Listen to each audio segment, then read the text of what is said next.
যেন রীতিমতো হাসান মাহমুদের ভক্ত তিনি।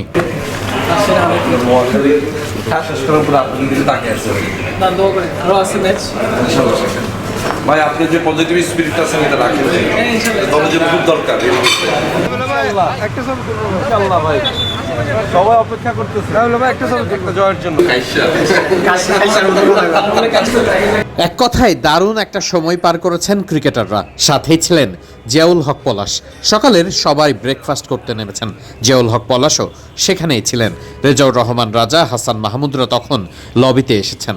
সবার সঙ্গে ছবি তোলা শেষ করে ক্রিকেটারদের সঙ্গে দারুণ একটা সময় পার করছিলেন জিয়াউল হক পলাশ, যাকে অনেকেই চেনেন কাবিলা নামে। নাজমুল অপু, তাকে নিয়ে মজাও করছিলেন সবাই। এ সময় সেই মজা করতে ছাড়েননি জিয়াউল হক পলাশ নিজেও।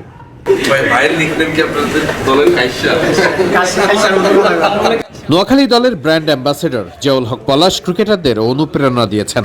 তারাই যে সবকিছু।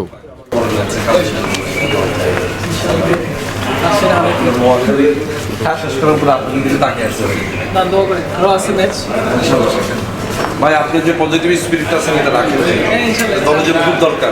নোয়াখালীর আইকন ক্রিকেটার হাসান মাহমুদকে যতবারই দেখেছেন ততবারই অনুপ্রেরণা দিয়েছেন। একটু পরেই রিকশা করে রেজাউর রহমান রাজার সঙ্গে কোথাও একটা যাচ্ছিলেন হাসান মাহমুদ। সে সময় উপস্থিত কিছু দর্শক হাসান মাহমুদের সঙ্গে ছবি তোলার জন্য অনুরোধ জানাতে থাকেন।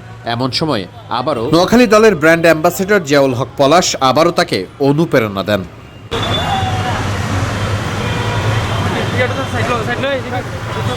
ইনশাআল্লাহ নেক্সট ম্যাচ ভাই, ভাই সবাই অপেক্ষা করতেছে একটা জয়ের জন্য। ভাই ওই যে হাসান মাহমুদও জিয়াউল হক পলাশ কোথায় যাবেন সেসব খোঁজ খবরই নিচ্ছিলেন। একটু আগেই জিয়াউল হক পলাশ পুরো সময়টাই ব্যয় করেছেন দলের সাথেই। সকালে ঘুম থেকে উঠে কখনো মালিক পক্ষের সঙ্গে, কখনো আবার ক্রিকেটারদের সঙ্গেই সময়টা পার করেছেন তিনি। হোটেলের লবিতে খুব একান্ত সময়ে জিয়াউল হক পলাশ দলের সবাইকেই অনুপ্রেরণা দেওয়ার চেষ্টা করে গেছেন। বিপিএল মানেই দারুণ কিছু। বিপিএল মানেই প্রত্যেকটা দলের আলাদা আলাদা ঐতিহ্য আর আলাদা আলাদা সংস্কৃতির ধারক বাহককে ফুটিয়ে তোলা। জিয়াউল হক পলাশের বাড়িও নোয়াখালী, তাই স্বাভাবিকভাবেই সিলেটে তিনি এসেছেন সবকিছু ঘুরে দেখতে, দলকে সমর্থন জানাতে। স্টেডিয়ামের খুব কাছাকাছি জায়গায় আছে এই চা বাগান। স্টেডিয়ামে খেলা দেখতে আসার আগেই তাই খুব স্বাভাবিকভাবেই চা বাগানের দেখার লোভটাও সামলাতে পারেননি তিনি। সবকিছুই ঘুরে ফিরে দেখেছেন, ক্রিকেটের সৌন্দর্য মুগ্ধ হয়েছেন। সবকিছু ঠিক থাকলে নোয়াখালী এক্সপ্রেসের এই ব্র্যান্ড অ্যাম্বাসেডর খেলা দেখতে অন্য শহরগুলোতেও ছুটে যাবেন, তেমনটাই প্রত্যাশা সকলের।